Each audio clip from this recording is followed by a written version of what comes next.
Doomsday fish ఆ మధ్య తెగ వైరల్ అయిన ఈ ఫిష్ ఇప్పుడు మరోసారి కంటపడింది. ఈసారి ఎక్కడో కాదు, మన దేశంలోనే, అది కూడా తమిళనాడులో. దీంతో ఈ ఫిష్ రాకతో ఇప్పుడు భారత్ కూడా భయపడుతుంది. నిజానికి జపాన్ ప్రజలకి ఈ ఫిష్ తో బాగా దగ్గర సంబంధం ఉంది. కారణం, ప్రళయం వచ్చే ముందు ఈ ఫిష్ రావడం అనేది వారికి పెద్ద హింట్ అన్నమాట.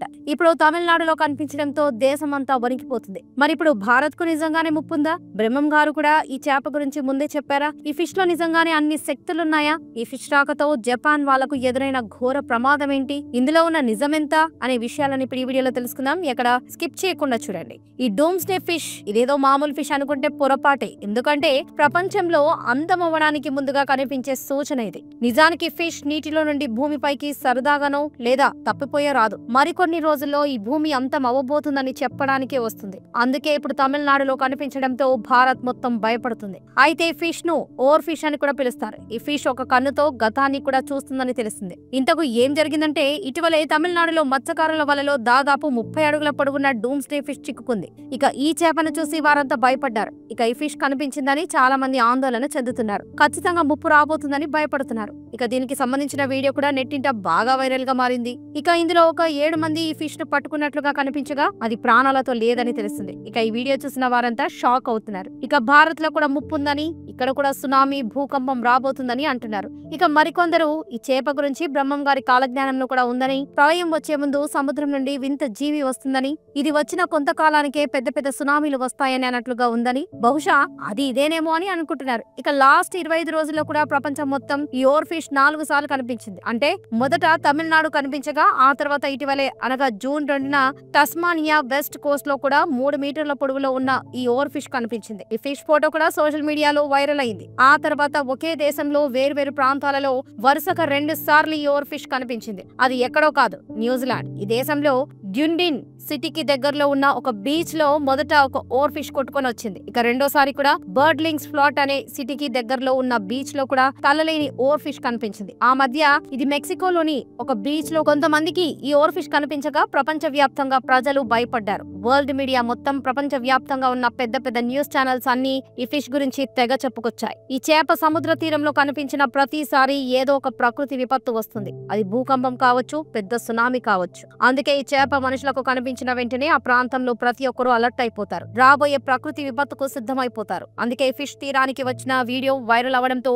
ప్రపంచ వ్యాప్తంగా అందరూ వణికిపోతున్నారు. నిజానికి 2024లో ఆగస్టు 10న శాండియాగోకి దగ్గరలో ఉన్న బీచ్ లో ఈ ఓవర్ ఫిష్ ను మొదటిసారి చూశారు. కానీ ఆ సమయంలో ఈ ఫిష్ గురించి ఎవరు కూడా అంతగా పట్టించుకోలేదు. కానీ 2 రోజుల తర్వాత లాస్ ఏంజల్స్ లో 4.4 మాగ్నిట్యూడ్ తో భూకంపం వచ్చింది. ఆ తర్వాత 2024 సెప్టెంబర్ లో ఈ ఫిష్ ఆస్ట్రేలియాలో కనిపించింది. ఇక అక్కడ కూడా చిన్న చిన్న భూకంపాలు లాంటివి వచ్చాయి. అంటే పెద్దగా ప్రమాదం లేని భూకంపం వచ్చింది. ఈ చేప జనరల్ గా మనుషులకు కనిపించదు. ఇది సముద్ర గర్భంలో ఉంటుంది. ఇది 20 సంవత్సరాలకు 50 సంవత్సరాలకు ఒకసారి మనుషులకు కనిపిస్తుంది. అది తప్పితే దీని మనుషులు చూసే ఛాన్సే లేదు. అయితే ఈ చేప ట్రాక్ రికార్డ్ పర్ఫెక్ట్ గా ఉంది. ఇది ఎప్పుడైతే బీచ్ లో కనిపిస్తుందో అది కనిపించిన కొద్ది రోజులకే అతిపెద్ద ప్రకృతి విపత్తు సంభవిస్తుంది. అంటే ఇది కనిపించిన కొన్ని రోజులకే వస్తే అతిపెద్ద భూకంపం వస్తుంది, లేదా పెద్ద సునామీ కూడా వచ్చే ఛాన్సెస్ ఉన్నాయి. ఇలా జరిగిన ప్రతిసారి వేల మంది ప్రాణాలు కోల్పోయారు. ఈ చేప సముద్ర గర్భంలో 700 నుంచి 3200 అడుగుల లోతులో జీవిస్తుంది.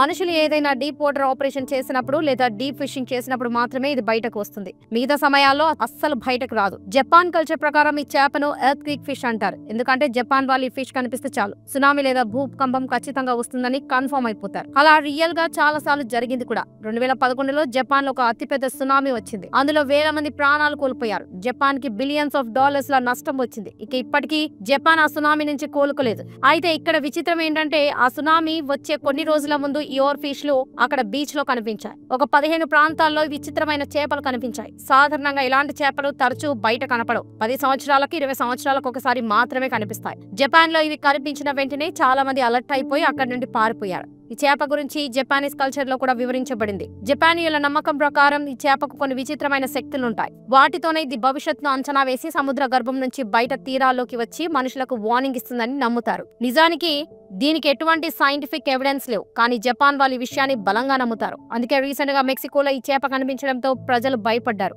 మరికొంతమందికి ఈ చేప నిజంగానే ప్రకృతి విపత్తుని ఇండికేట్ చేస్తుందా? ఈ చేప మనుషులకు వార్నింగ్ ఇవ్వడానికి తీరానికి వస్తుందా?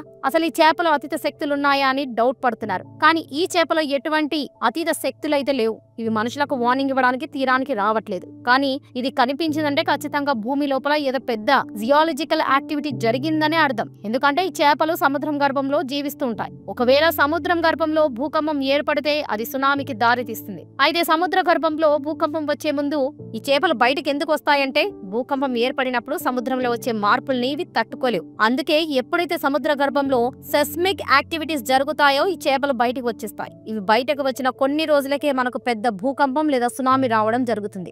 అంటే ఈ జీవులు బయట కనిపించడాన్ని మనం ఒక ప్రకృతి విపత్తుగా కన్సిడర్ చేయవచ్చు. జపాన్ లో 2011 సమయంలో బీచ్లలో ఈ చేపలు ఎక్కువగా కనిపించాయి. అండ్ ఇవి కనిపించిన కొన్ని రోజులకే అతిపెద్ద సునామీ వచ్చింది. ఎందుకంటే మీ అందరికీ తెలుసు, మనుషుల కంటే జంతువులే ప్రకృతిలో జరిగే మార్పుల్ని త్వరగా పసిగడతాయి. ఉదాహరణకి భూకంపం వచ్చే ముందు కుక్కలు, పక్షులు, ఎస్పెషల్లీ పాములు విచిత్రంగా బిహేవ్ చేస్తాయి. ఆ ప్రాంతం నుండి పారిపోతాయి. అలా ఎందుకంటే భూగర్భంలో జరిగే మార్పుల్ని అవి ముందుగా పసిగడతాయి కాబట్టి. సో చూసారు కదా ఫ్రెండ్స్, మరి దీని గురించి మీ అభిప్రాయం ఏంటనేది కామెంట్స్ రూపంలో తెలియజేయండి.